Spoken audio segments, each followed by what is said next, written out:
We talk about anything that affects your faith, your family, or your freedom.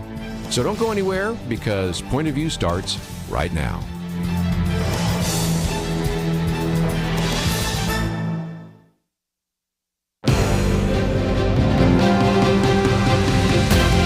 Across America, live, this is Point of View.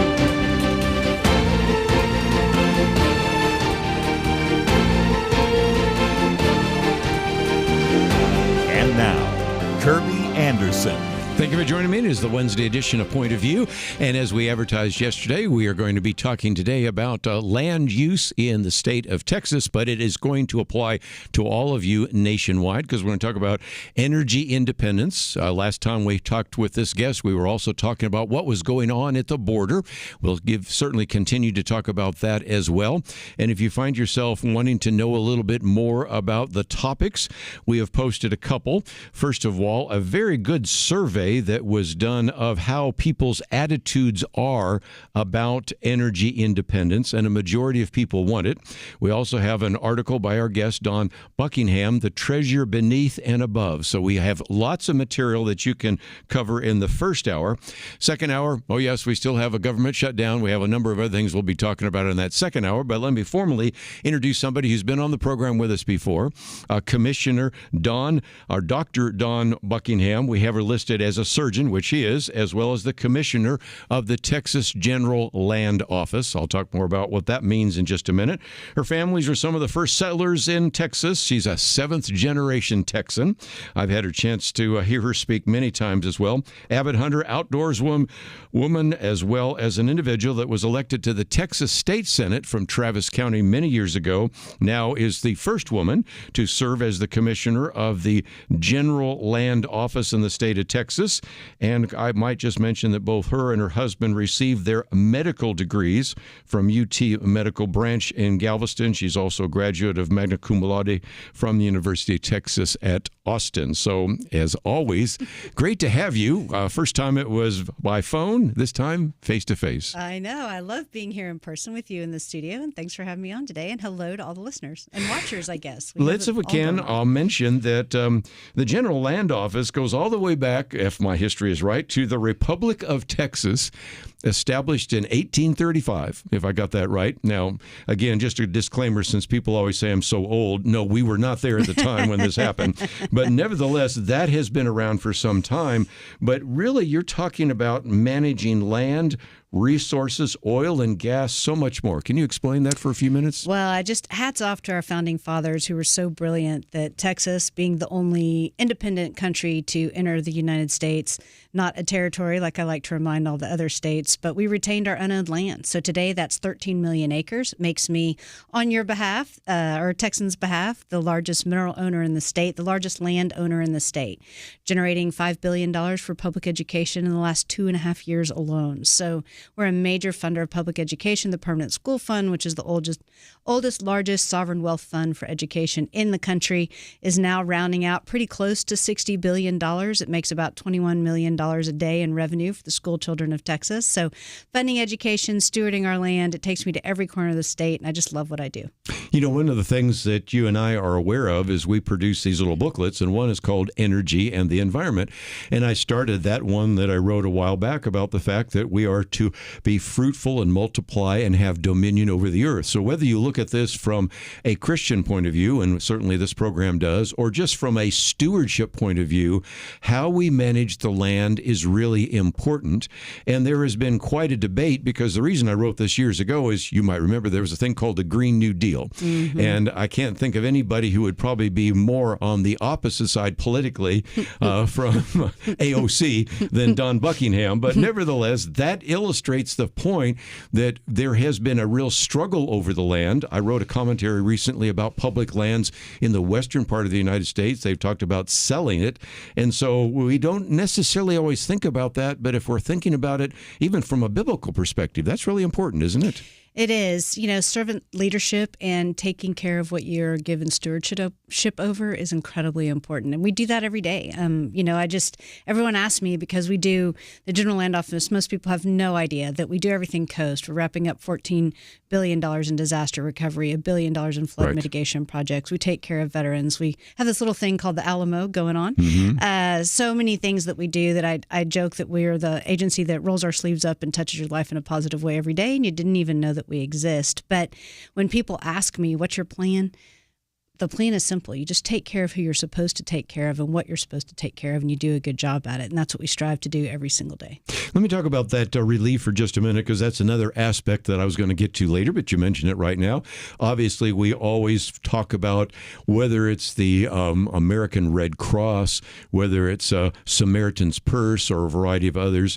But I tend to think that we forget, and should not forget, the role, for example, in the state of Texas, that whole disaster relief accounts for, because we've had floods, we've had tornadoes, we've had hurricanes, and that's a very significant part of what you do as well, isn't it?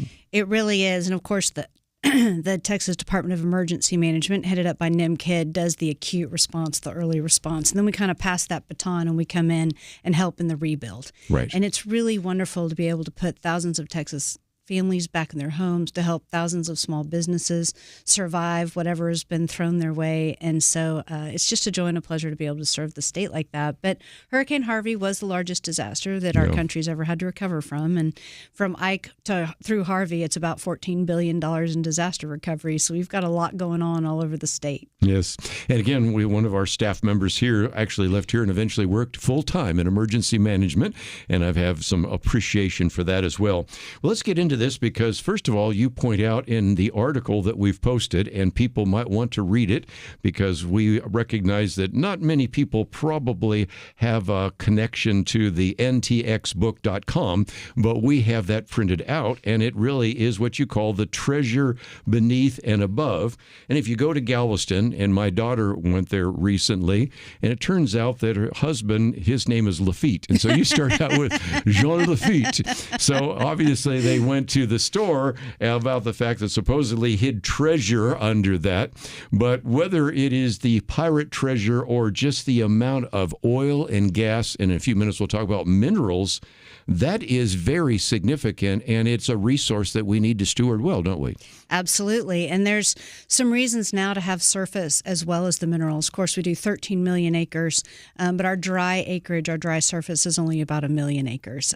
So most of the mineral acres that we run, we don't have the surface. When you start getting into mining brine, lithium out of the groundwater, there's a little conflict there. Is it the mineral owners or the surface owners?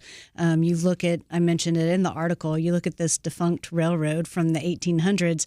It's one of the biggest trading stocks in the world now because they retained their surface. And so they are doing these surface plays, data centers, you name it. And so we want to be sure that we are looking at that as well, being as strategic as possible to ensure the greatest revenue for the school children of Texas. Let me take a break, and when we come back, I want to talk about energy, because I was just in a meeting and talking about the fact that if indeed we are moving towards AI, artificial intelligence, and building these data centers, there's one right here in Denton, not far from where we broadcast, you're going to need a whole lot more energy, because if my calculations are right, a typical AI search uses 10 times as much energy as the kind of search that you would use if you do a Google search. And tomorrow we're going to be talking a lot more about ChatGPT, because Sam Altman and some others have posted some things which should concern you as a Christian, but we'll leave that for tomorrow. But when we come back, do we have enough energy to keep the lights on and enough energy to fund this next technology of AI? We'll talk about that right after this.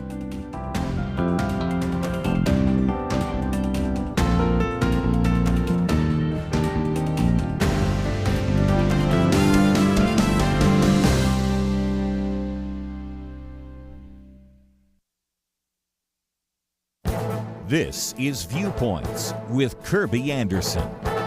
In his video, John Stossel asked people on the street, if you could spend $30 billion trying to solve the world's problems, how would you spend it? As you might imagine, the most common answer was fight climate change.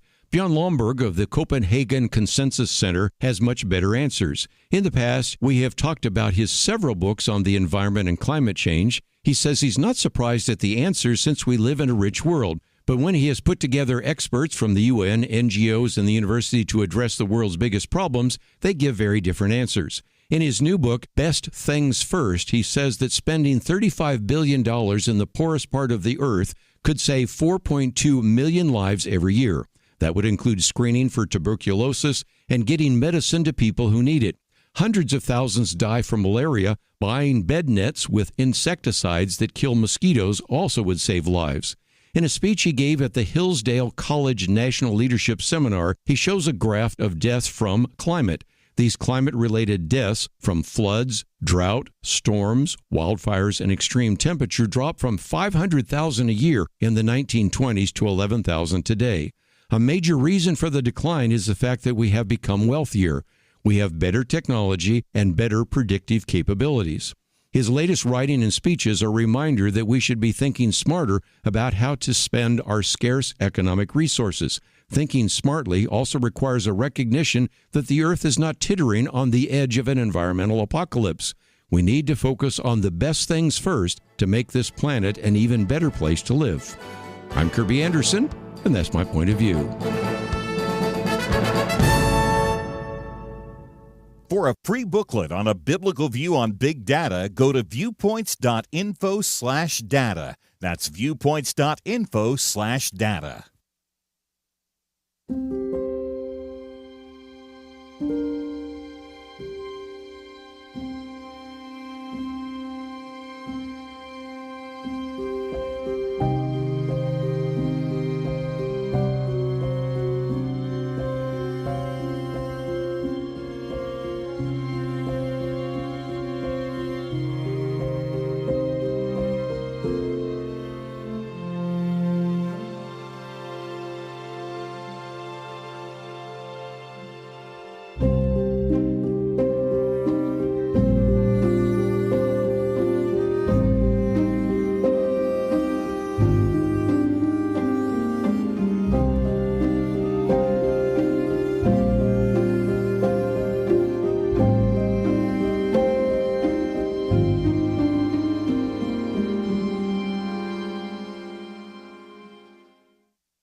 You're listening to Point of View, your listener-supported source for truth. Back once again, Dr. Dawn Buckingham with us, and if you'd like to know more about her, or as a matter of fact, read that first article, that is the case.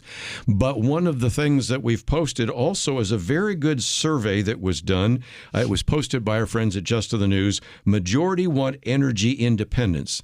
And the question was, do you want energy independence, or do you want to spend it on climate change? And in just a minute, I'll talk about my commentary today, which just fortuitously gets into this. But when we talk about energy, certainly we have solar power, and anybody that's traveled around the state of Texas or California, Hawaii, places like that, you see a lot of turbines. And so you have solar power, wind power, those kinds of things. We certainly want to talk more about nuclear power, even biofuels, but a lot of that just simply comes back to fossil fuels.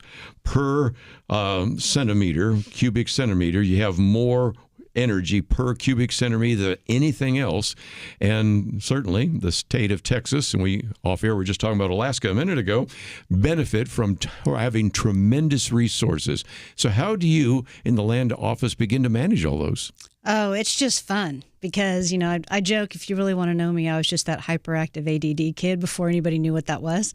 So having this job, one second we're talking oil and gas, the next second we're talking about being really on the precipice of an energy revolution. The hydrogen technologies, so you pull methane, basically gas, out of the ground. You can burn it. You can cleave the hydrogens off, burn the hydrogens, precipitate out the carbons as graphene, which is just a single atom thick layer of carbon. It's very conductive. It makes great batteries. It makes great conduction of energy. It also is super strength for concrete, which is a big deal as well. But energy independence is really what separates a first and a third world country. When you look at the countries around the world, the countries that have available economical energy, they're thriving, and the ones that don't are not.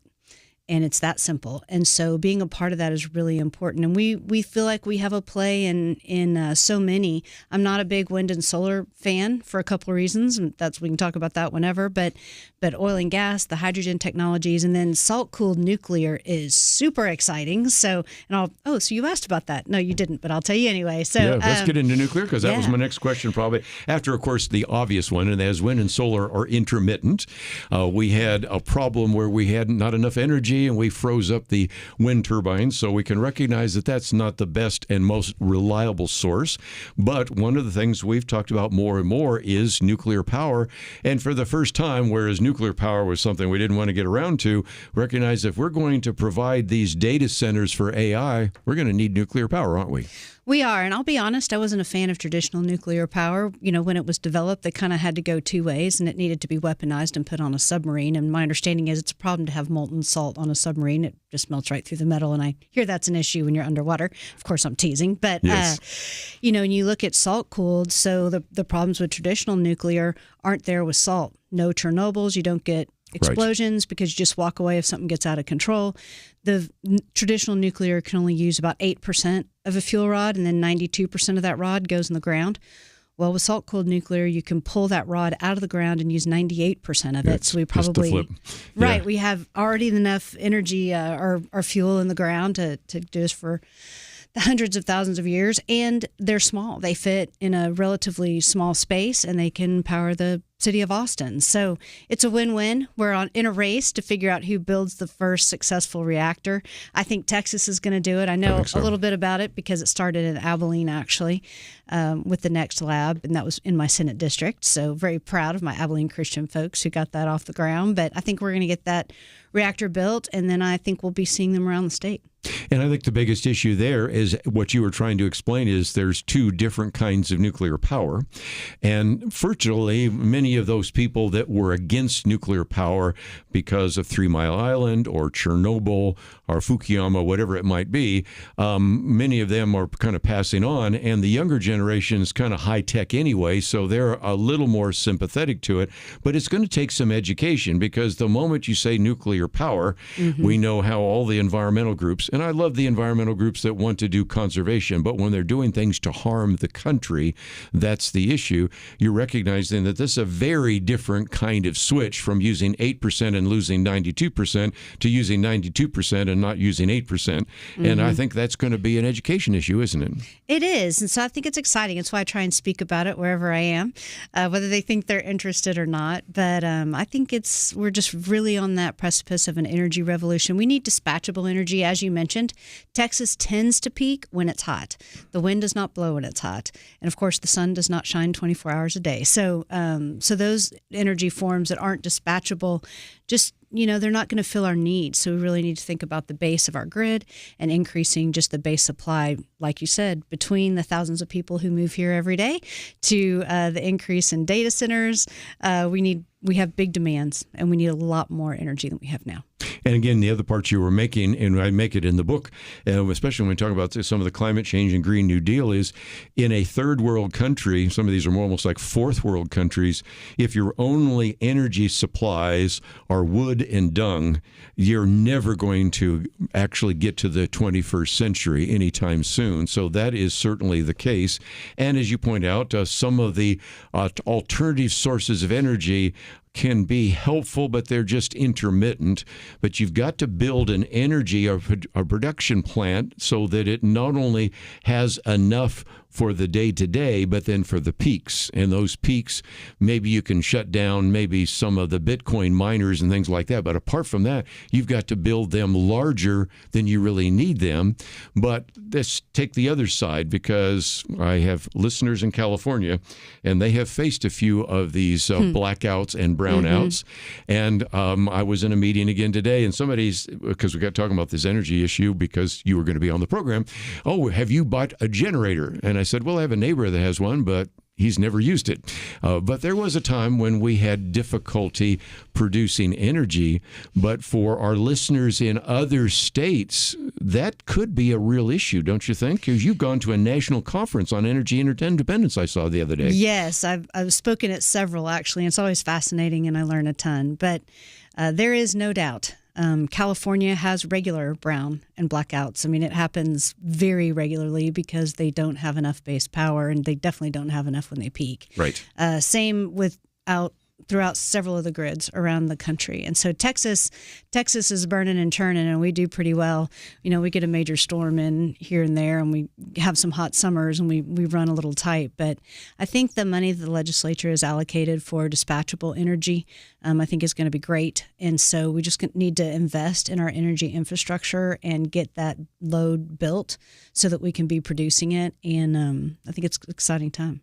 One of the problems we have in the other states, since we're talking about it for just a minute, is that especially under the Biden administration, I'm going to get political here for just a minute, you can agree or disagree, we had this real emphasis on alternative sources of energy, all good, but we haven't built a fossil fuel plant in almost decades now, and many of them are coming offline. As are the coal plants. And so that, again, you can sit here in the state of Texas and say, I think we're going to do pretty well. We're not going to have brownouts and blackouts, but I've got a lot of listeners in places from upstate New Maine all the way to California and other places that are really going to have to do something fairly quickly. And yet, if indeed the environmental mindset is we don't need fossil fuel plants, well, you're retiring ones that already exist. And if you don't refurbish those or build new ones, you will be having to many times expect that the lights will go out, right? That's exactly right. So, you know, everyone's happy as long as the switch comes on when they turn on their lights, and then they get really unhappy when it's not on. But when the power doesn't come on, isn't the time to start planning for the future. So we know we're looking ahead, the state leaders at Texas, at our population growth, at the technology growth, at the growth in our energy needs, and hopefully we're building that dispatchable energy to be sure that we can meet it. By the way, I might just mention as we go to a break that we do have a link to your Facebook page and to X, and it was on X where I saw the fact that you were going to these national programs for energy independence in the country.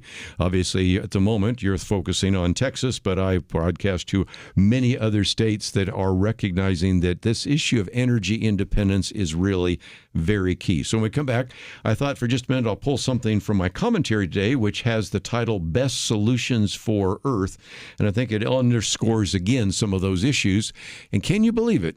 We've had Dawn Buckingham on an entire half hour, and we haven't talked about the border, which is exactly what we did last time. So obviously something changed down there as well, and we will talk about the border, which was our topic almost exclusively with her when we were talking by phone. So let's take a break. If you find yourself saying, okay, I'd like to read a few of these articles that you are talking about, you can go to the website at pointofview.net. We come back, we'll get into a few other issues. Well, we've talked about energy initiatives. I guess we'll talk about the border because, again, we're doing well now, but it could change. We'll talk more about that right after this. The Bible tells us not to worry, and yet there is a lot of worrying stuff in our world today. Thankfully, the Bible doesn't stop at telling us not to worry. God gives us a next step. He says we need to pray. But sometimes even knowing what to pray can be difficult, and that is why Point of View has relaunched our Pray for America movement, a series of weekly emails to guide you in prayer for our nation. Each week you'll receive a brief update about a current issue affecting Americans, along with a written prayer that you can easily share with others. We'll also include a short free resource for you in each email so you can learn more about the issue at hand. Will you commit to pray for America? Go to pointofview.net. Click on the Pray for America banner at the top of the page to subscribe. Again, that's pointofview.net. Click on the Pray for America banner. Let's pray together for God to make a difference in America. Point of View will continue after this.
You are listening to Point of View.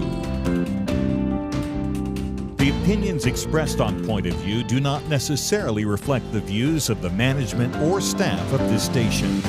And now, here again, is Kerby Anderson. Back once again, we are continuing our conversation for the rest of this hour with Dr. Dawn Buckingham, and I might just mention that we have also posted something you might want to see. This is a survey that was done in which they actually interviewed 1,000 registered voters, and they asked them, would you rather have the United States be energy independent, or do you believe we should spend the money and resources on climate change?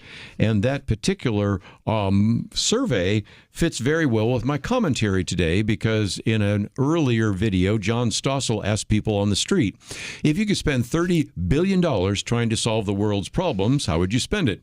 And the most common answer was climate change. Well, interesting enough, Bjorn Lomborg of the Copenhagen Consensus Center and of a variety of different books. Matter of fact, he's even mentioned prominently in my booklet here on climate change, because he's written some books, for example, like The Skeptical Environmentalist. In his new book, which I do have right here, Best Things First, says that spending $35 billion in the poorest parts of Earth right now around the world could save 4.2 million lives every year, just by doing things like screening for tuberculosis, getting medicine to people who need it, dealing with the issue of malaria, on and on and on and on. And I think it is just an illustration that if we really are concerned about the health of people around the world, we should recognize the value, first of all, of energy. And even though he is an individual that recognizes climate change is taking place, because after all, we've had a warming that's taken place. We had a medieval warming period, then we had kind of a mini ice age. We shouldn't be surprised by that, but I think those are just good illustrations of the fact that whether you read that particular survey that was done, or whether you actually look at some of the material that's in my commentary today, that would be helpful. And Dawn, that's just one of the reasons why we do Point of View, because there's a fair amount of misinformation about the climate, isn't there? There's so much misinformation. It's exhausting.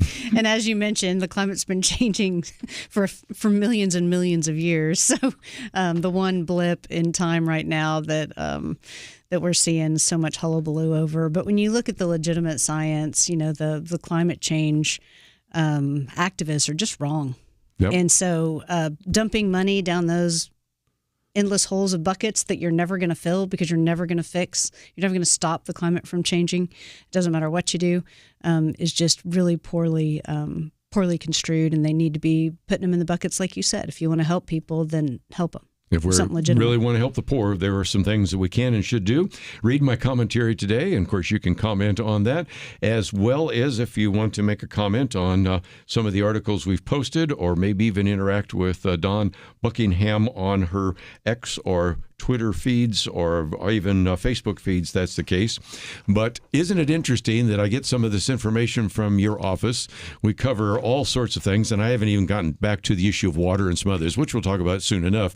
I thought by now we need to at least mention that the last time you and I were talking about it is we were talking about a border that was not under control, and it was a requirement, if nothing else, by the state and by the governor, Greg Abbott, to try to control the border, even if the federal government won't. But that's changed rather dramatically, hasn't it? Oh, wow, did it change with Trump's election almost overnight. Now we're seeing less a day than we were seeing in just over an hour under the Biden administration. And so the border is a whole lot better. We're excited because, you know what, one thing people need to know about me is I believe that my God calls me to just put on his armor and charge forth without worry, and I know he's going to protect me. And that's one of the things we do. We just charge hard at whatever it is that we have purview over. And so when we got a call from the Department of Public Safety, and they said, we've got these cartel safe haven islands in the Rio Grande. They haven't been declared Texas. We think they're Texas. And before they're declared, nobody can step foot on them. No law enforcement, no military. Once they're declared, then we have access to them, right? So we declared them because they were Texas. And then the military department and DPS and Border Patrol came in and cleared them, put the concertina wire rep, and we took cartel safe havens away and replaced that with complete operational control. It was really exciting to be a part of that. Did the same thing with a ranch down on the border. I was going to mention that because that's about a 1,400-acre ranch that you were able to obtain. Talk about that. Absolutely. We got a call. Property owner wouldn't let law enforcement step on the property. We believe that's where the original rape trees were found. The Facilities Commission said, hey, Dawn, could you just buy her property? Because an eminent domain fight, none of us love eminent domain, and it's going to take years and be super expensive. And so there's a better way to do this. And we said, yes, there is. So we made her a fair market offer for her ranch. She sold it to us within 24 hours. We had the right of way for the wall negotiated. And I just happened to get in a really big bulldozer and bulldoze some trees, just as an example that, you know what, this isn't going to happen on this property anymore. And for the ladies listening, I did bulldoze one of the trees. I changed out of my boots into some stiletto rhinestone American flag heels. And, you know, because there's that joke, right? Women do everything men do, but backwards and in heels. So I did one in heels for the ladies especially. That's so good. And again, that was where the rape trees were. And anybody, again, we recognize we have children listening, so we'll go into the details, but you can figure that out soon enough. Well, I did mention just in passing, and we certainly can get into some other aspects of the border. Matter of fact, let me open up the phones in case some of you have some questions, 1-800-351-1212. But I did mention in passing water, and that's another big issue that people don't think about, because when you are trying to cool these data centers, one of the ways they want to do that is with water. And so when we think of water that's what's called potable water, water that we can drink or give to our cattle. But that is become an issue as well. You've got these massive aquifers underground, but how to manage them is another great challenge, isn't it? It is, and then there's also produced water. It's what to do with all the water that comes up with gas and oil, and that was one of the things that I really got to learn about, is that I didn't realize that you got so much more water than gas and oil, and then that reinjection could be an issue. So we're actually part of the Produced Water Consortium. We're hoping to bring solutions to Texas water problems. One, dealing with this dirty water. Of course, it comes up with hydrocarbons and salt. Using those hydrocarbons for energy, getting the salt out, and then getting it to agricultural levels. We're talking about millions of barrels a day of fresh potable water eventually when we get good enough at it. So we're excited about that. But you're absolutely right. What to do with the aquifers? Do we have salt water in there that might be able to use to cool these data centers? There's geothermal. There's so many things going on. But water, I think, is going to be the biggest challenge for the state moving forward.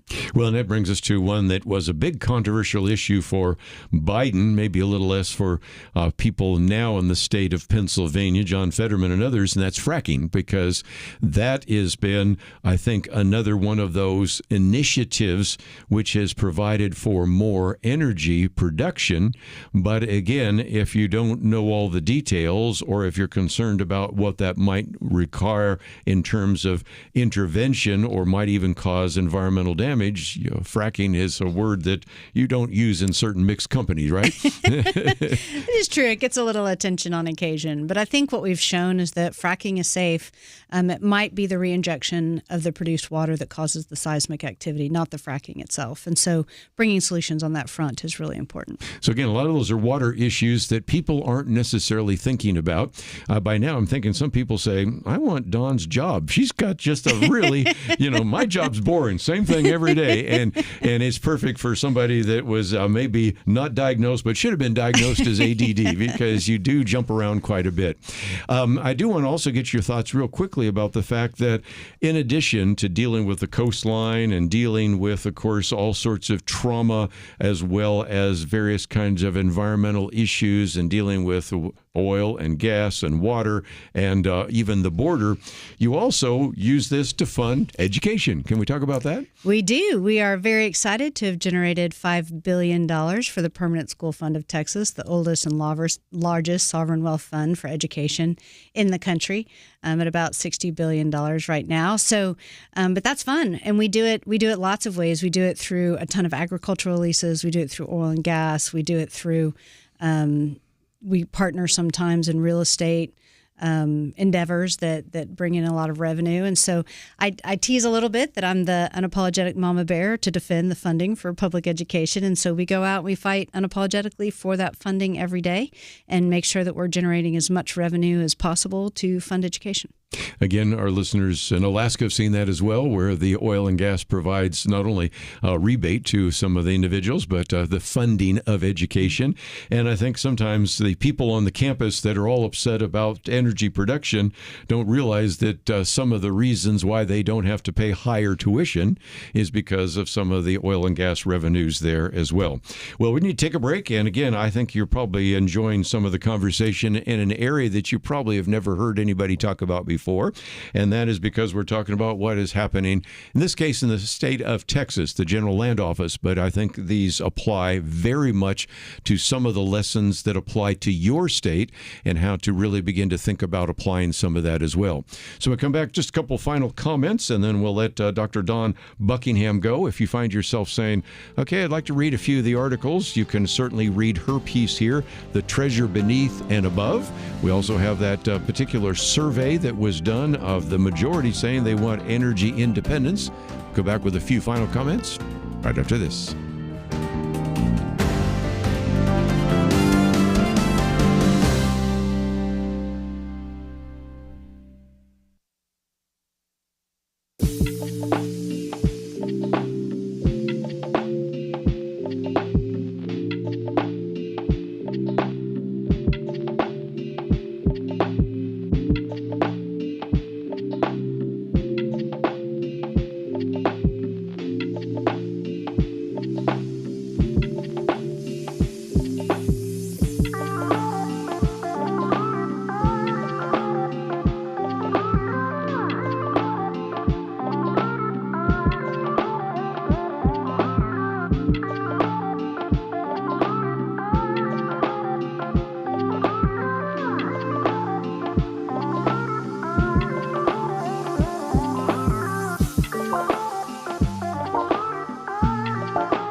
You're listening to Point of View, your listener-supported source for truth. Back once again, let me just mention real quickly that as I advertised yesterday, we have a new action alert.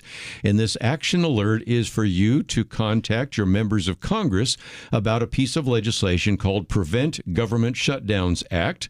It is something that was introduced, first of all, into the United States Senate by Senator James Lankford. He's from Oklahoma, sat on that chair, Don, just a few weeks ago when he was talking about his new book. And it was introduced introduced into the House by Jody Arrington, and you know him, in the state of Texas. And the legislation would take government shutdowns off the table and force Congress to stay in town until the work is done. And so if you find yourself saying, okay, I've had enough of the shutdown here, it's time for us to do something about this, what this would do is say that if indeed we had another one of these potential shutdowns and we come to the first day of the new fiscal year, which is August 1st, it would continue on funding the government for another 2 weeks, which would take us up to, I guess, yesterday. And then during that period of time, nobody in Congress could leave Washington, D.C. So Chuck Schumer was out in California fundraising. There have been all sorts of other people that have gone back to their home district, and they would not be allowed to leave, and Congress would still be in session. And so I think it is about time. This one makes sense. Some of these are maybe a little too draconian, but this simply says, let's stop the political games of a political shutdown. So if you would want to do that, you should have received an email from our staff. I think it just went out. I'll double check that in a minute, in the next hour, and you can actually just respond to that. Or you simply can go to the middle of the web page there, which says Take Action, Contact Congress about Preventing Government Shutdowns Act of 2025. And there's a place where you can then put in, if you haven't already done so, your name, address, phone number, that material, so that then you can click on the button. And what it does is give you a chance to either send it automatically, or some of you might want to print it out and then mail it to them. Or after you've maybe made some changes in our recommended letter, you can change it any way you want, but don't be not nasty. Just, let's try to deal with the issue effectively. You can preview it. And so we've made it very easy for you to contact your 2 senators and your representative about the shutdowns. And Don, I thought I'd come to you for just a minute because I can't remember the state of Texas having a shutdown. Can you remember any? That's not how we roll. So we just keep on kicking. We came close a few years ago over some budgetary issues, but no. And it's really kind of silly because all the federal employees get paid eventually anyway. They just get paid for not working, which makes no sense. So let's put them in a room together. Maybe we just put them in a room together and don't let them leave, even go to the bathroom, and bet they get resolution quicker. Yeah, we get a very fast resolution. Mm-hmm. And I pointed out before, there's no consistency, as you pointed out. We have some that are essential and some that are non-essential. Now you have some individuals that are saying, well, if they're non-essential, we'll just let them be non-essential and stay there. That comes from OMB, Russ Vaught, who's been on the program with us as well. Mm-hmm. But it also just doesn't make any sense. Up until 2 days ago, they'd found enough money so people in the Smithsonian were working so that you could still go to the Smithsonian institutions, but the people in the Labor Department were all excused, and it's like, okay, and you have some of the government agencies were closed, some of them were open. You had the Park Service was closed, but the parks essentially were open, even though we had park rangers. It makes no sense. So that is something that we need to solve here as well. But just as we wind down, talk about kind of what you see the future, because there was a time, Dawn, not too long ago in which people said, we're going to run out of energy. Now, I can see the smile on your face knowing you didn't think that's going to happen, but we first of all have found other ways to extract oil and gas out of the ground. We found newer ways to use that energy. And if anything, when you look at especially natural gas, we're like the Saudi Arabia of the world, aren't we? We are. There's a ton. We have enough fossil fuels to last us well over 100 years. We're not in any danger of running out. But like I said, we're on the precipice of an energy revolution. Let's embrace the new technologies. Let's see where the value add is. I think we ought to also really think about adding some clean coal plants while we're at it. But we have lots of options. And so we'll just keep innovating. We'll just keep providing that energy. But right now, it's drill, baby, drill. Yeah. And again, as you pointed out, first of all, we are definitely drilling in a lot of places, and those people in the oil and gas industry are feeling pretty good about that. And for a while, they were wondering if they would actually make it. But let's get to the fact that, as you pointed out just a minute ago, we really have an energy revolution. And you've been to some of these national conferences on energy independence and spoken to individuals. And there's a fair amount of optimism about what that might look like in the future. There is. I mean, you mentioned biofuels earlier. We're looking at agricultural waste and how to turn that into fuel. It's pretty exciting, actually. And so there's just so many things going on that we'll just keep innovating. And Texas we are the major innovator. I mean, I love that our flag has a single star on it.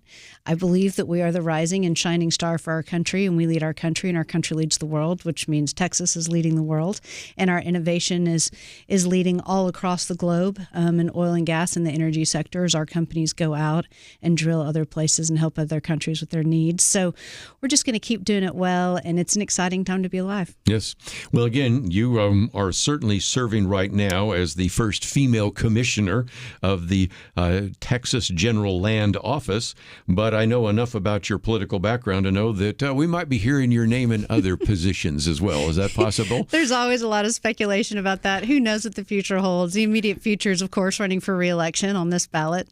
So on the ballot in 26 with pretty much all of the other statewides. But you never know. Someday down the road, governor opens up. We might take a look at that, but we take a look at every opportunity. I think so. So again, remember the name, Dawn Buckingham. I'm sure you'll hear it in the future. And it has been a delight that you were willing to come in studio. We enjoyed talking to you before about the border, but this time, except for talking about declaring one or two islands, Texas, and getting that 1,400-acre ranch there in Starr County becoming Texas land. In most cases, that has been a footnote, and that shows elections do have consequences, don't they? Oh my gosh, elections matter. I tell my kids every day, good government matters. You can look at two places with the similar resources, and one is run well and one is not. And it is just very clear that good government matters. So that means elections matter, and it means there's a difference between candidates on the ballot. So find what those differences are and be sure you're picking your best representative. Again, I know most of you aren't thinking about midterms, but some of us around here are, because, of course, it doesn't happen 13 months from now. It happens about right now. I already am aware of many people that have already declared their candidacy. And before you have that first of all, the primary election, before the general election, you need to find out about them. And we're going to do all we can to educate you about that as well. Just before I run out of time, as we go to a break, this would be a perfect time if you wanted to contact your member of Congress. You have both two senators and a representative. You can contact them about the Prevent Government Shutdowns Act of 2025. And here we are, it was 15 days and counting. I don't see anybody even looking like they want to deal with the shutdown. We're going to talk about that next hour. So we will get into that in more detail. But if you'd like to know a little bit more about what Dawn Buckingham is doing, we do have a link also to her website. And so you can find out a little bit more about that. Takes you to glo.texas.gov in case you would like to say, can we do some of the kinds of things you're doing in Texas in my state? And so we wanted you to know about that as well. This is a way you can take some of the lessons learned in this state and apply it to your own home state. So let me encourage you to do so. We do need to take a break, though. So again, go to the website, pointofview.net. That's where you can find out these articles. That's where you can find that website. That's where you can find some of those social media links. And most importantly, can I encourage all of you to tell Congress, let's stop the shutdowns. It's time to get back to seriousness. Let's put some adults in charge the next election. But in between, let's stop this silliness, and we'll be right back. It almost seems like we live in a different world from many people in positions of authority. They say men can be women and women men. People are prosecuted differently or not at all, depending on their politics. Criminals are more valued and rewarded than law-abiding citizens. It's so overwhelming, so demoralizing. You feel like giving up. But we can't. We shouldn't. We must not. As Winston Churchill said to Britain in the darkest days of World War II, never give in, never give in, never, never, never, never yield to force, never yield to the apparently overwhelming might of the enemy. And that's what we say to you today. This is not a time to give in, but to step up and join Point of View in providing clarity in the chaos. We can't do it alone, but together, with God's help, we will overcome the darkness. Invest in biblical clarity today at pointofview.net or call 1-800-347-5151.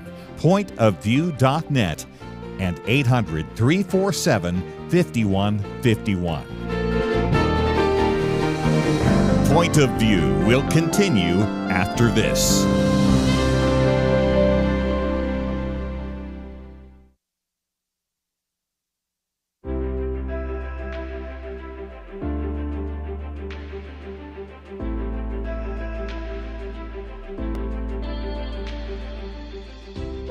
Going through the stations and caught Kerby and a very interesting topic. So just listening to it, and so just by hearing the topic, I can relate to some of those topics. But it has impacted my life a lot. I enjoy listening to the station. I appreciate Point of View. You've been great and wonderful. A lot of information, and I really appreciate all your work you do. My wife and I have listened to Point of View for about 17 years now. We just want you to know how much you have meant to us in our lives. I've gotten a real education since I've started listening to Point of View. I want you to think, what would we do? How ignorant would we be if we didn't have Point of View? And come on, guys, give something to Point of View to make sure we don't lose this wonderful voice.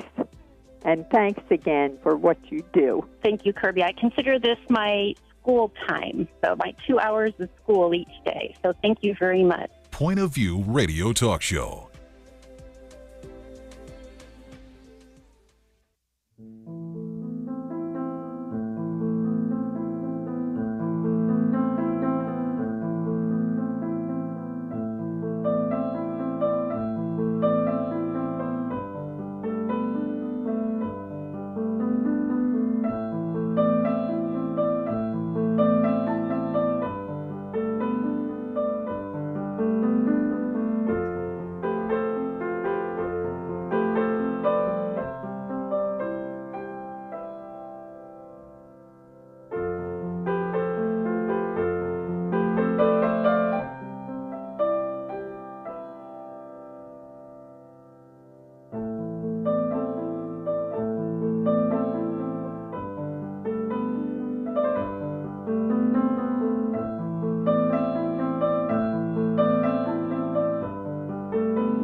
Hi, this is Kerby Anderson. You know, each day we take on the tough issues and provide a biblical perspective to them. The topics we cover are wide-ranging.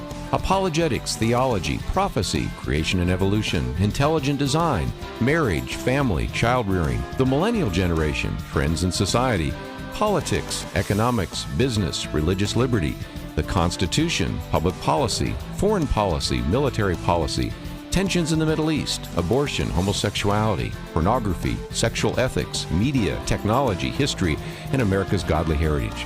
We talk about anything that affects your faith, your family, or your freedom.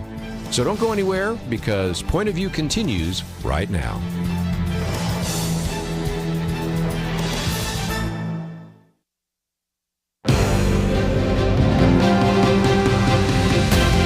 Across America, live. This is Point of View.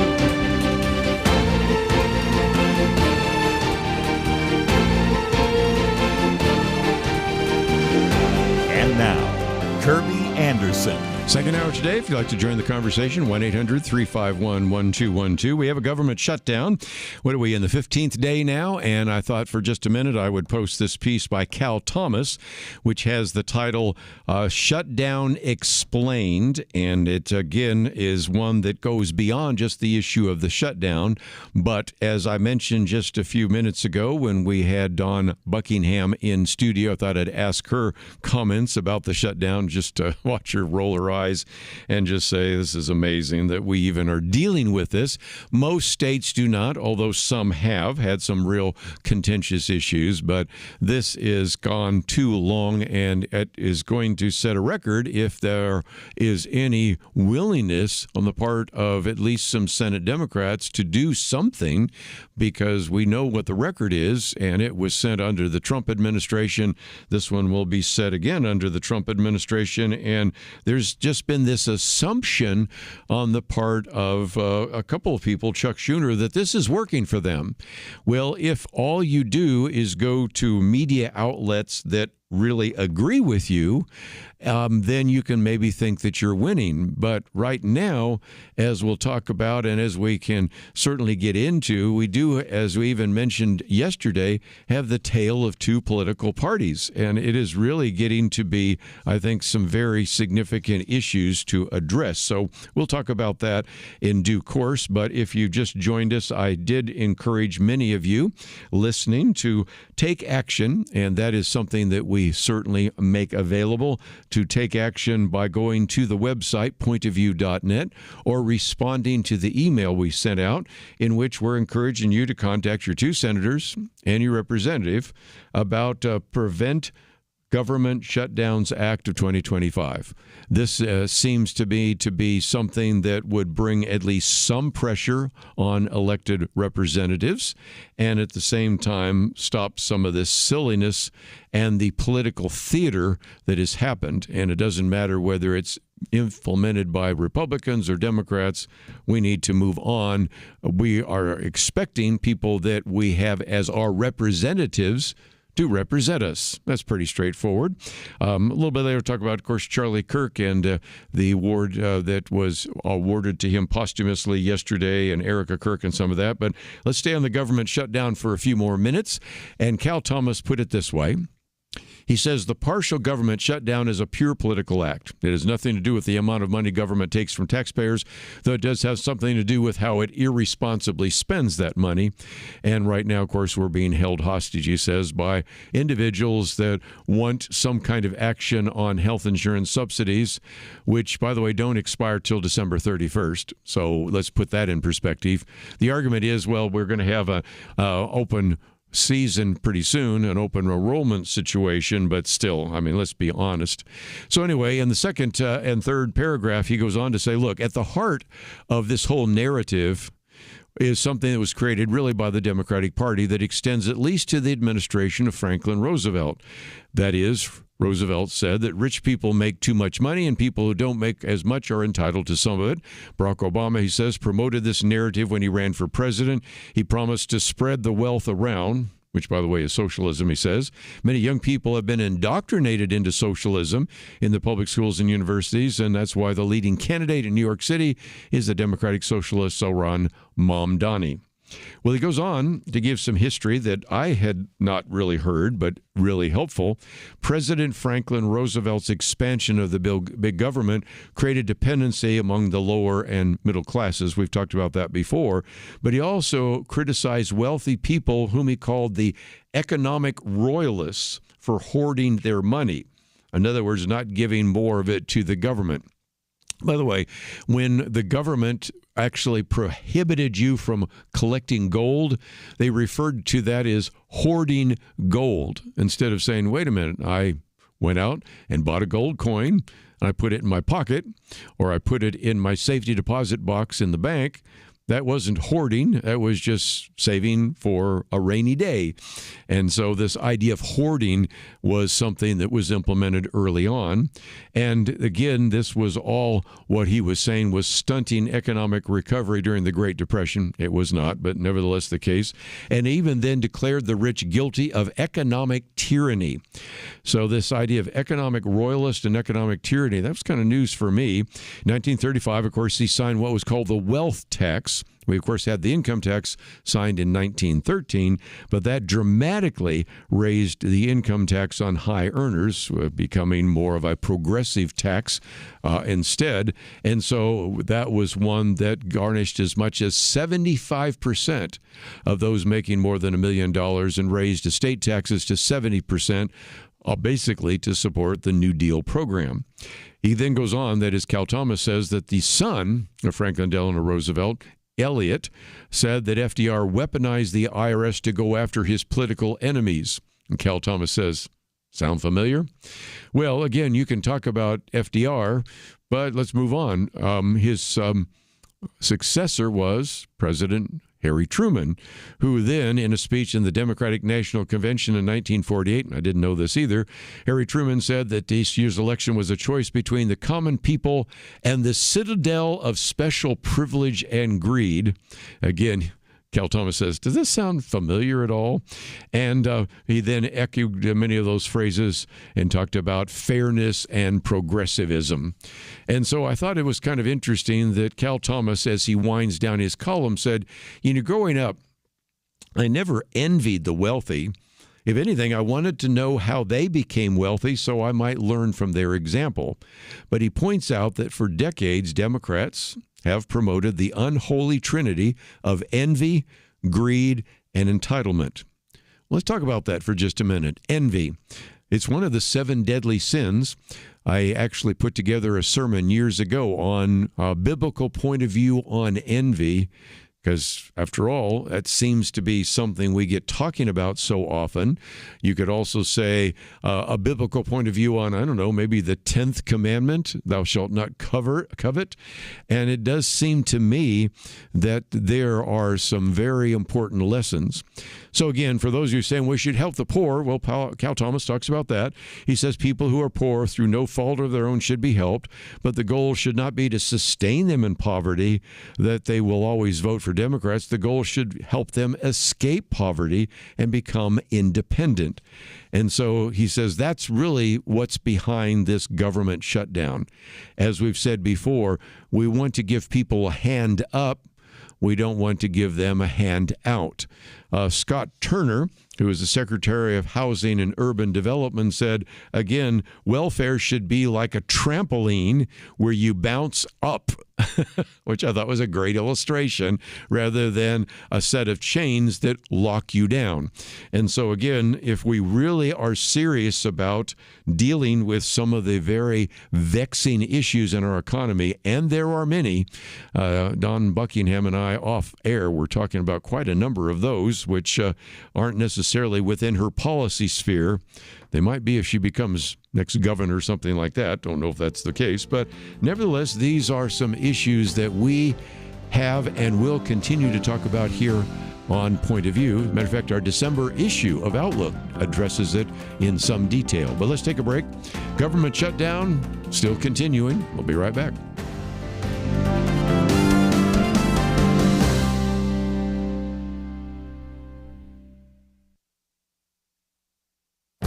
This is Viewpoints with Kerby Anderson. In his video, John Stossel asked people on the street If you could spend $30 billion trying to solve the world's problems, how would you spend it? As you might imagine, the most common answer was fight climate change.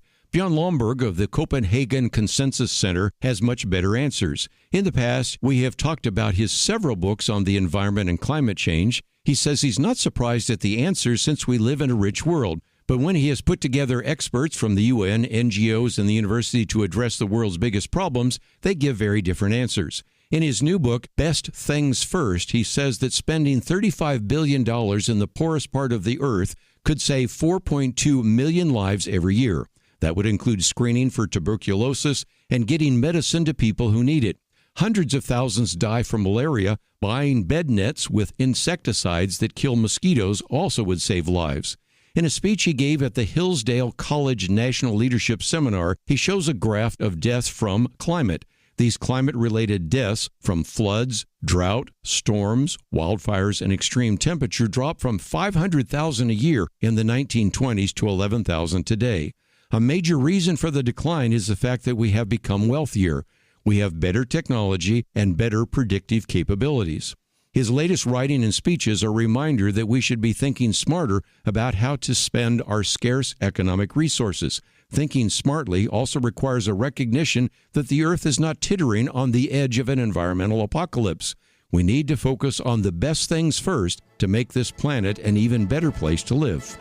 I'm Kerby Anderson, and that's my point of view. For a free booklet on a biblical view on big data, go to viewpoints.info/data. That's viewpoints.info/data.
You're listening to Point of View, your listener-supported source for truth. Back once again, spending some time now, if we could, talking about one of the articles by Kevin McCullough, in which he is, I think, reminding us of how divided our country is.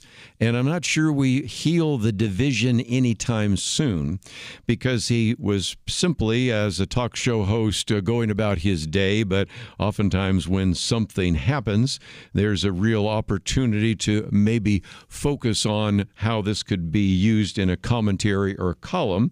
And he says, I was in my local gym, and that day, of course, he's talking about on Monday, seemed quite light because we had just heard about the hostages being released in Israel from Hamas.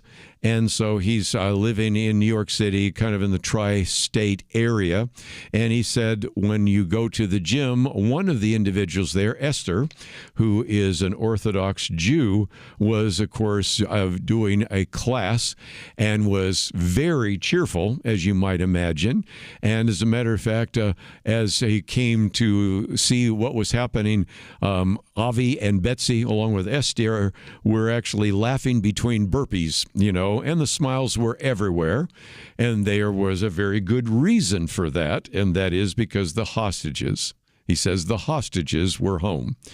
After more than 730 days since October 7th of 2023, when Hamas terrorists kidnapped roughly 250 people from Israel and dragged them into Gaza, a final group of living captives were returned. Over 130 hostages were killed in captivity, but 120 made it home alive through this process. And of course, we can, as we've mentioned before, talk about some of those that died. Well, interestingly enough, that would have probably been a very positive experience, you would think, at the gym. But then he says, in the midst of all this, I overheard two progressive women in the locker area wish each other a chipper, robotic, happy Indigenous Peoples Day. And I was thinking, really? No, thank God, no mazel tov, not even a smile. Happy Indigenous Peoples Day. And he was wondering about that. Were they virtue signaling? Were they just simply unaware of the fact that we have these hostages being released?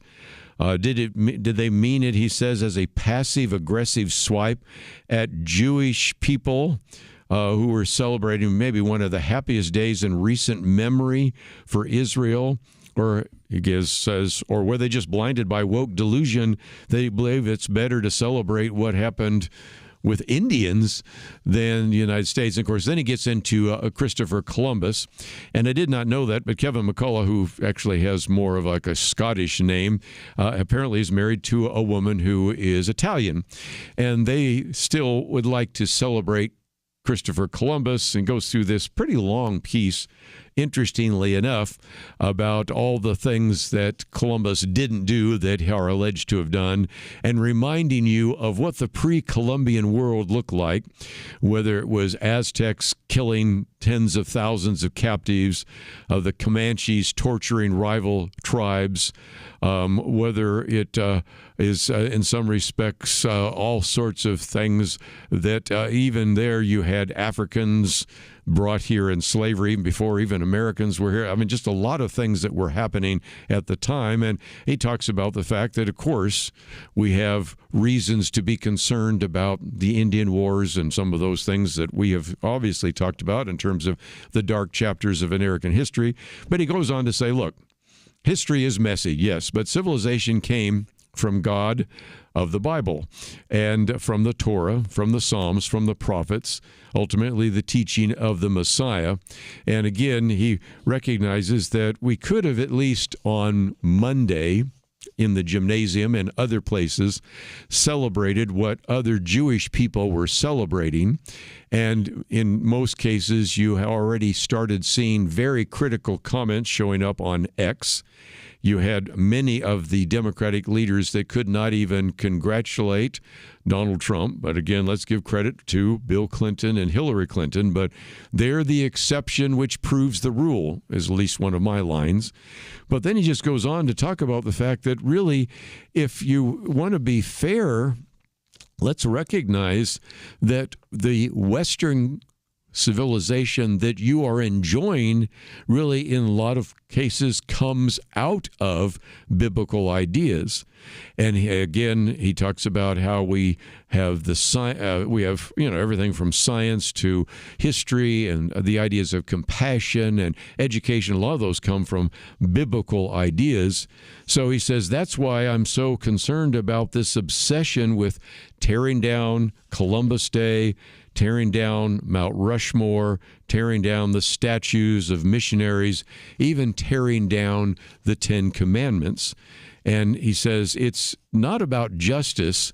It's about removing, if you will, reminders that faith goes together with civilization. As we've talked about before with one of my booklets, that a book that talks about Rome, he says, really Rome plus Christianity gives you Western civilization. Once you get rid of Christianity, we start looking a lot more like Rome again. And in one of my talks that I give on the answering the new atheist, I simply say, let's just be honest. The new atheists, in many cases, are kidding themselves if they think that we're going to have a better world by getting rid of Christianity, by getting rid of people with religious convictions. They love to point to the Taliban and to Al-Qaeda and all sorts of things like that. And we have some abuses by Christians, but mostly Christianity has been a very positive implication. many years ago, I guess. I forget exactly. Then we had Tom Holland on this program. Now, he wrote a book called Dominion.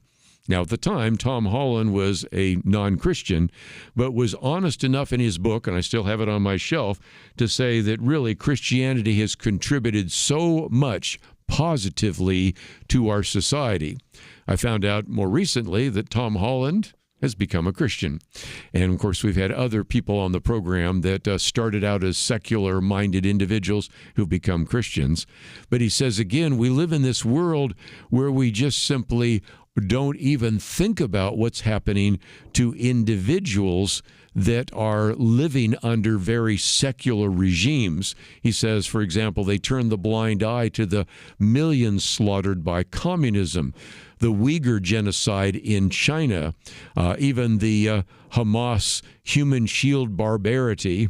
And of course, they don't even talk about, and again, I'll give credit where credit is due to Bill Maher, don't even talk about what may be 100,000 Christians who have been killed in Nigeria. And so he says, you know, everywhere we look, we see that if indeed we accept biblical ideas, then we certainly see logic and compassion and gratitude and joy. But if we go to places like Gaza and other places, even on some of these campus protests, we see where people reject God, they lose empathy and logic and gratitude and joy. So it's a very good piece. Kevin McCullough's been on the program before. He does his own talk show, but I thought just reminding us of on a very significant celebration on Monday, just again, an unwillingness to address even that. Yesterday, of course, was where Donald Trump was willing to provide to Charlie Kirk posthumously the Medal of Freedom. And you had Erica Kirk, his widow, speaking, and I've had a chance to listen to that speech, which was so articulate and certainly a reminder of that. And when in the audience, you had J.D. Vance and his wife Usha, you had Pam Bondi, you had Pete Hegseth, you had Kash Patel, who's the FBI director, you had a variety of other individuals who were part of that. And again, that should have been at least a day of remembrance and celebration. But whether it was Monday with the peace treaty or Tuesday with a celebration of the life of Charlie Kirk, you can go out on the internet right now, don't recommend it, go to some of the social media, and you can see some pretty crass things being said, which is why, once again, we feel that our responsibility here at Point of View is to bring some light to the darkness, some hope to those who despair, and most importantly, biblical principles to a culture that is convinced that it can go its own way without God. And that's why when you go to our website, you'll see that we have a banner that says 250 years restoring America's godly heritage. And that's a place where you can find out more. And of course, don't forget, I'll talk about it more after the break, we do have an action item for you today. It's an action item to prevent government shutdowns in the future. We'll be right back. Many years ago, they began saying that we live in the information age. Well, today there is so much information coming at us from every direction. The hardest thing is to discern which issues are really important and how can I make a positive impact without wasting my time trying to figure out accurate information. Let me give you a suggestion to help with that. Visit pointofview.net. Look at the tabs across the top. Find the one named Viewpoints. Kerby Anderson and others on our team are constantly watching for news to identify those issues that you really need to know about. They boil things down in a brief summary, and then you can decide if it's something on which you want to learn more and get involved. Again, when you go to pointofview.net, click on Viewpoints, you'll see exactly what I mean. You'll see the issues that we are covering right now. And when you like what you see, I honestly think you will, you can slide on over, enter your email, and get them automatically sent to your inbox each day. That's it. Take a minute now, be informed. Pointofview.net. click on Viewpoints. Point of View will continue after this.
You are listening to Point of View. The opinions expressed on Point of View do not necessarily reflect the views of the management or staff of this station. And now, here again, is Kerby Anderson. Final half hour, let me just mention as a program note, since I did mention Charlie Kirk, that we will have Tennyson Moreno in studio tomorrow. He, in some respects, wants to talk about the legacy of Charlie Kirk and Generation Z and how he really began his political journey at the age of 12. And again, we are meeting some of these very young individuals who then go on to be very successful. You've heard some of our young voices ideas on this program, and sometimes we can get discouraged because we wonder, what's the future generation going to look like? And we really try to, from time to time, tell you about some people which have incredible stories. And of course, if you have not had a chance to take advantage of the video, I'm sure we'll keep it up there a little bit longer. The video that we have up there right now is Charlie Kirk speaking at the Point of View 50th Anniversary Gala, which was a couple of years ago, in which we gave him the Marlon Maddox Award for one of the rising stars in media. We've given that to a couple of other individuals as well. Allie Beth Stuckey, probably the best known as an individual that works there at the Blaze, but started with us in our Millennial Roundtable. So these are individuals that we wanted you to know about, and I think you'll enjoy the conversation tomorrow. So be tuning into that. As you go to the website, maybe to watch the video, right next to it is the Take Action item. And I thought I'd mention it one more time before we close out the day here. And that is the government's in the midst of a shutdown, and we've had too many of these. And I thought, well, what can we do?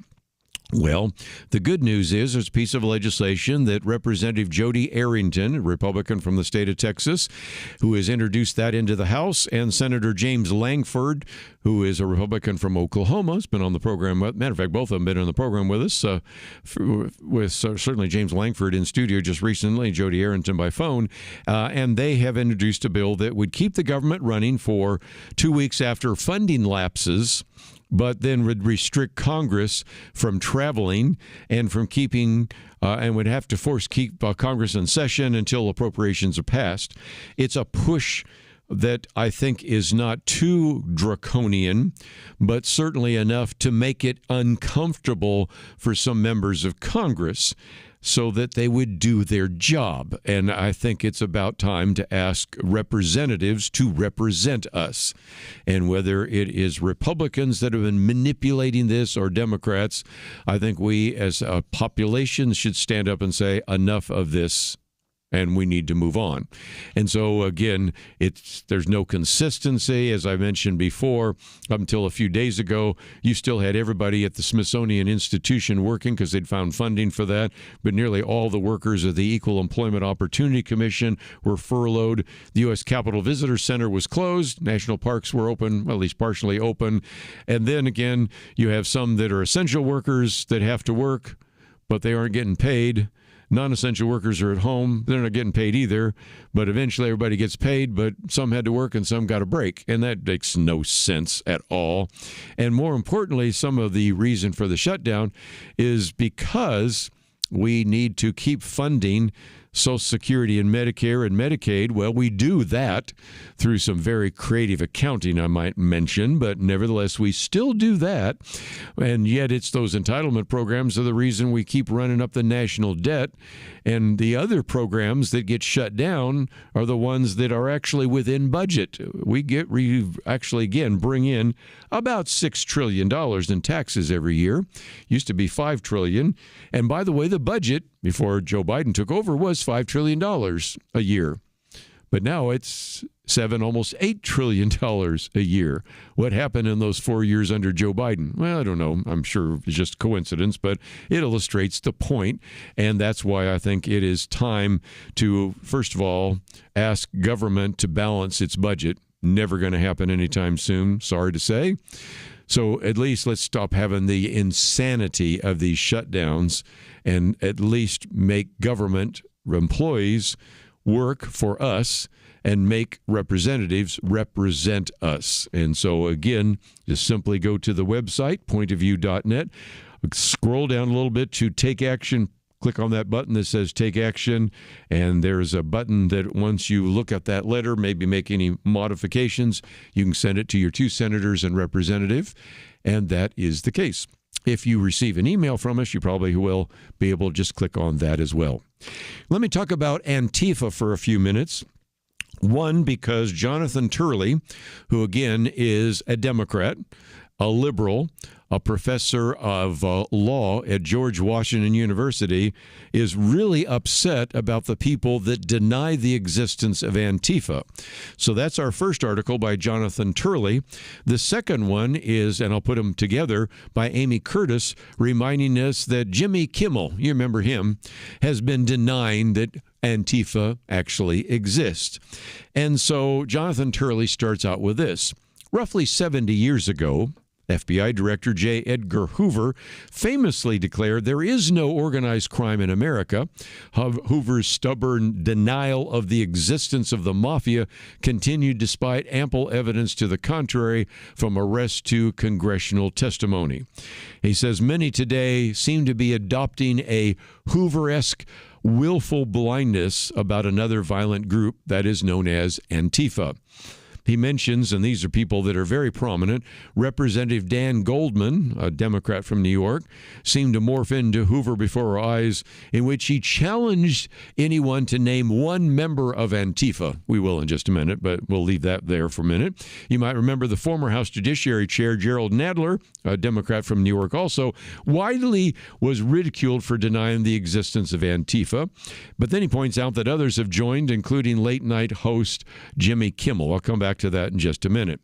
Well, first of all, Jonathan Turley, again a Democrat, an individual who would probably have always voted for Hillary Clinton and for Kamala Harris and Joe Biden, nevertheless said Antifa does exist. It avoids typical leadership hierarchies and organizational structures when it was first created back in the 1920s, and he gives you some history that you can read later about that. But he even points out, let's take Kyle Benjamin Douglas Calvert, who implanted an IED device outside of the Alabama Attorney General Steve Marshall's office in downtown Montgomery, Alabama. He put up stickers reading, "Support your local Antifa." He says numerous Antifa members have been arrested, including some who claim to be a journalist.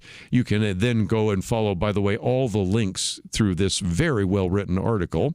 Many of the protesters belong to what are called Antifa groups, like the so-called Rose City Antifa. Portland is known as the Rose City, by the way.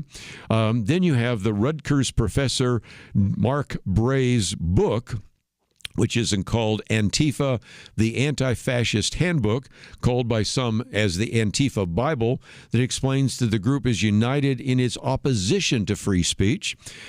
Quoting from the book, most Americans in Antifa have been anarchist or anti-authoritarian communists. He goes on to say, from that standpoint, free speech as such is merely a bourgeois fantasy unworthy of consideration. Then he gives us some other examples. For example, law enforcement officials like the former FBI director Christopher Wray, has long debunked deniers like Goldman, saying Antifa is a real thing. The current, of course, FBI director, Kash Patel, also says that as well. And interestingly enough, there are some that are actually rallying their members or actually selling Antifa merchandise. He's got a link to that so you can read it for yourself. He even points out former Democratic National Committee Deputy Chair Keith Ellison, now the Minnesota Attorney General, proclaimed that Antifa would what? Strike fear in the heart of Trump. His own son, the Minneapolis City Council member Jeremiah Ellison, declared his allegiance to Antifa in the heat of the protests this summer. And again, he says the denial of the existence of an actual group is meant to, if you will, deflect the discussion of the rising violence from the left, as well as the same politicians who fuel the rage. And again, I might just mention that Jonathan Turley is the author of the book, The Indispensable Right, Free Speech in the Age of Rage. And that brings us to our other piece, which I'll just mention in passing that you can read, in which Jimmy Kimmel says there's no Antifa. This is an entirely imaginary organization. As one individual next said, well, it's about as Orwellian as you can get. Legacy media continues to function in some respects as Antifa's propaganda outreach. And then, of course, it reminds us then of this long series of things. The attack on the Alabama Attorney General's office, the attack on the Florida Pregnancy Office and staff, the ambush at the ICE facility here in Texas, south of where we're broadcasting from, various felony arson and other crimes against Portland ICE.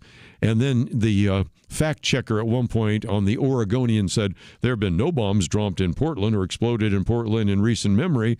Well, it doesn't include the bombs used by rioters in 2020, but I guess those were just mostly peaceful bombing. If you have some people that just deny that Antifa exists, that's why these two articles are posted on our website. We'll be right back.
You're listening to Point of View, your listener-supported source for truth. Back for a few more minutes. Let's, as a change of pace, talk about social media. We will come back to this tomorrow again, but the article, and it's the last article I've posted here, is where Meta has announced a new PG-13 restriction for teen Instagram users. Now, if you're not familiar, back in September, you had Senator Josh Hawley, Republican from Missouri, who's been one of the more skeptical and vocal opponents of what Meta has been doing, and at the time was investigating the AI chatbot because it was sometimes having sensual conversations with kids. And there was a hearing, and I'll get back to this in just a minute, where they were talking about what this might do to the mental health of kids.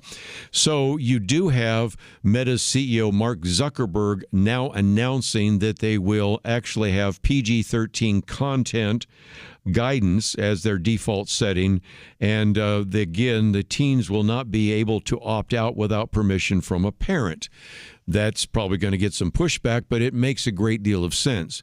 Now, tomorrow I'm going to talk about a piece that's come out from Sam Altman, because you have the ChatGPT, and sometimes it's had some comments that there has been concerns, but he's gone the other direction. He said, okay, we will have a limit, but then for the adult chatbot, you can actually opt in to having it be more like you and even have erratic conversation.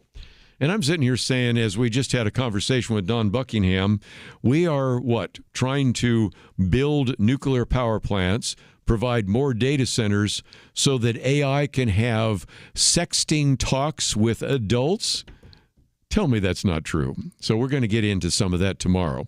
But let's start with the positive, and that is that the Instagram accounts that your teenager might have will now have at least some kind of restriction, as we require when people go to movies and a variety of other things. And the update comes from Meta's artificial intelligence chatbot, which is, again, there because it has made some sexually suggestive remarks in comments with teenage users. So with that in mind, Meta is ensuring that the teenage experience with artificial intelligence will also be informed by what is called PG-13 guidance. And under the new system, Meta's AI chatbot will not give inappropriate responses to teenage queries. Well, we'll see, but that looks like good news. The new Instagram protections will expand the scope of content teens will not be allowed to see by preventing them from following accounts that disseminate inappropriate material and blocking a wide range of search terms. Again, I recognize a really sophisticated young person who understands a little bit about computers can find some ways around all sorts of things. Got it. But this is an attempt to try to provide some protection with social media. And as I mentioned, a lot of this comes from Senator Josh Hawley. Let's give him credit because he was investigating in that September meeting some of the central conversations this robot or this computer was having with kids. And so Meta previously announced changes to its AI chatbot guidelines to ensure that it would no longer send those issues. But again, if you watched the hearings or saw some of the reports from the hearings, we did mention them here on the end, he had actually commissioned, that is, the senator commissioned a hearing with parents who were actually had children that were what they called AI chatbot victims and really wanted to explain how that affected the mental health of their children, in some cases even driving them to suicide. It was just such a sad hearing when they started telling those stories. And the harrowing hearing followed another Senate hearing with whistleblowers who had been at Meta, maybe some of them were there still, who came forward to actually accuse the company of ignoring some of the harmful impact its products were having on children. At the time, Meta dismissed the whistleblower allegations and really even accused them of cherry-picking internal documents to make their case.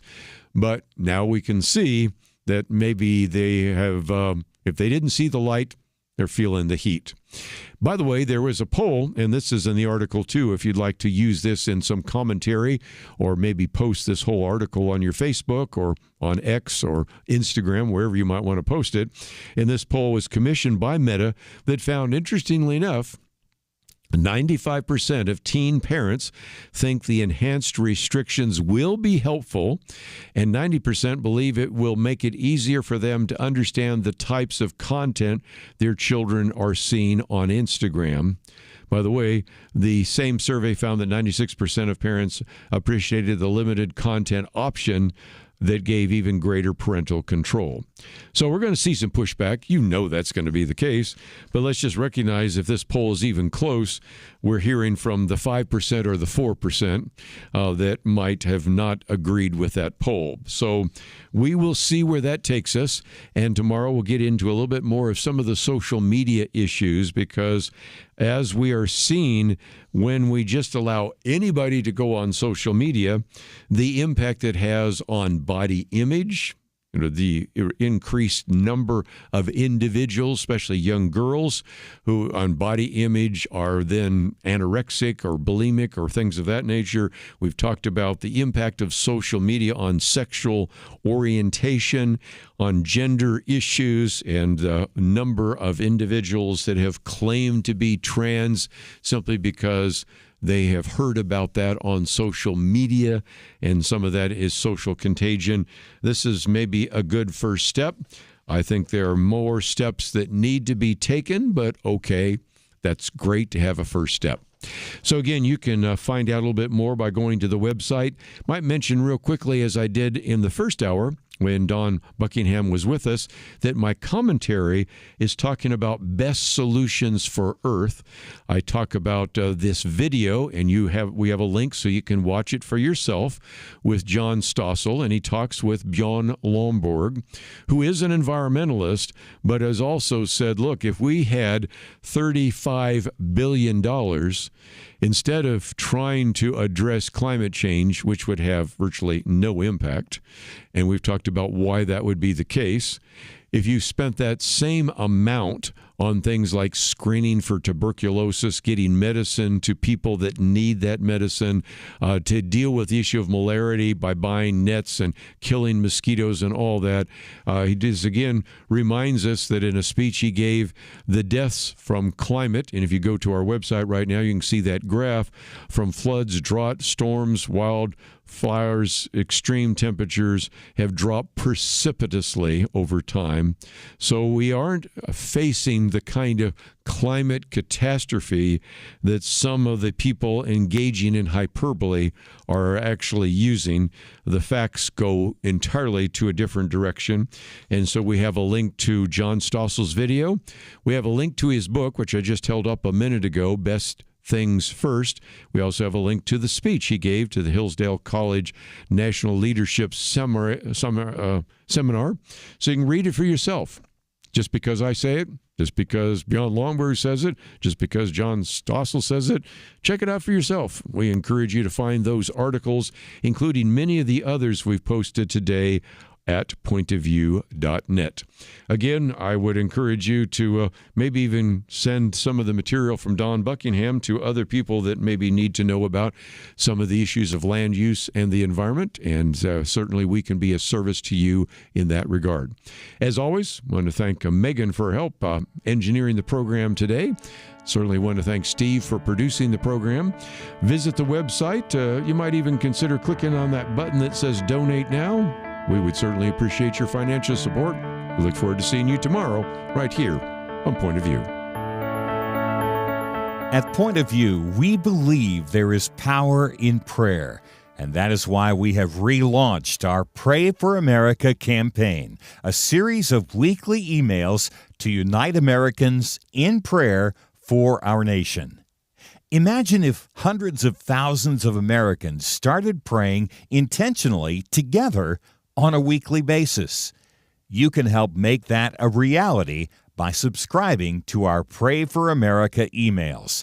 Just go to pointofview.net and click on the Pray for America banner that's right there on the homepage.